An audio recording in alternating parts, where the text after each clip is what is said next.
You know, I have this idea stuck in my mind for a while of combining 3D anime style with 2D, and this held me back for so long because I suck in 3D. And after learning a bit more over the past years, it led me to recreate this.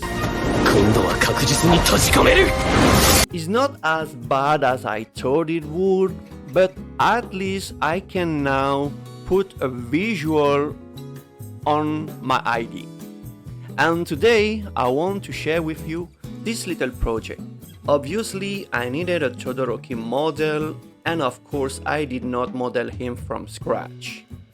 I went on modelsresource.com, which is, and I mentioned, the first source for video game models on the internet. I type Todoroki and I choose one of these three models. I do not guarantee that you will find all 3D models here, but it's worth to try. Next up, the rigging. These days you can rig automatically any 3D models using Mixamo or Accurig Actocore. However, I decided to make it manually with the Rigify add-on. It roughly took me like 10 minutes. The result is quite alright. Feels a bit broken around the waist, butt parts. But the good news is that it works. For the shading, nothing else than a simple anime-based material. If you're unfamiliar with shading and stuff techniques, I learned a lot about 3D thanks to the Royal Skies channel. So to spare you tons of details, I invite you to watch this video. Since the Todoroki model came along with a 2D painted texture, I wanted to turn this out into a simplified version with flat colors to get closer to the anime look. So here the result I made on Photoshop. At this stage, you can use any digital painting software of your choice. The new texture should look like this. Then, after replacing the original texture with the custom one, I let the rest of the shader in charge of the shadows. In overall, the result looks quite alright, and at this stage, tweaking the sunlight orientation will depend to your liking. Now onto the animation. To be as close to the reference and get this 2D anime motion, I animated in pose to pose.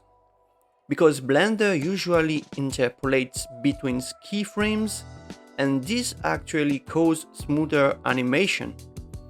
And then a more CGI look. So to counter that, I asked Blender to read the keyframes on constant, which forced him to read naturally all the keyframes as it show up on the timeline. It's a bit tricky to get each pose accurately, but so far the method works. To bring 2D in this project, I used grease pencil with the line art modifier to generate the outline over the 3D model. It's a big shortcut in the process, but instead of relying completely on this modifier, I've chosen to redraw some area to bring some kind of hand drawing look. Like I did for the hair, the face, eyes and mouth, in order to mask the bad shading generated by the 3D. But not only, because I also had to find a way to mask parts of the mesh on certain frames to create the smooth frames. So managing both 2D and 3D was my biggest challenge. And I'm glad my little experience in 3D was sufficient enough to beat it. And lastly, the environment. To summarize it, this section was a bunch of trials and errors, because I decided to make the background full procedural. From the sky to the dust till the ice spikes. At this moment, watching contents on YouTube really helped me to achieve my scene. Tutorial from Pierrick Pico and Christophe Deden taught me a lot about procedural shader and the understanding behind the nodes and effects. But the most important video was from Levi Magoni with his Stylized crystal shader, the perfect match for recreating the ice spikes. I can't even tell how many hours it took me to get something as close to the reference. Then at the same time, things started to be against me, with Blender crashes a lot, along with tons of flag issues, probably due to the fact of the procedural animation that I made. I was very close to give up, but I held on. Even if the look was not exactly accurate, I was hoping to make the difference with the compositing. To be completely transparent, compositing this project in Blender led me crazy. And that's why I took the decision to change program. So after exporting each pieces of the animation in PNG sequences, I went inside After Effects for the compositing. Basically what I did over there is rebuilding my scene in layers and then gradually applied the effects. One of the videos that I followed was from Dan Cheng, where he shows the compositing in Japanese production.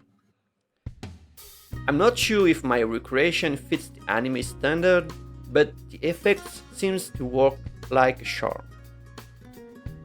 And for the final touches, I created a camera shake all along the action with some directional blur. This combo has definitely turned out my animation into a more dynamic scene.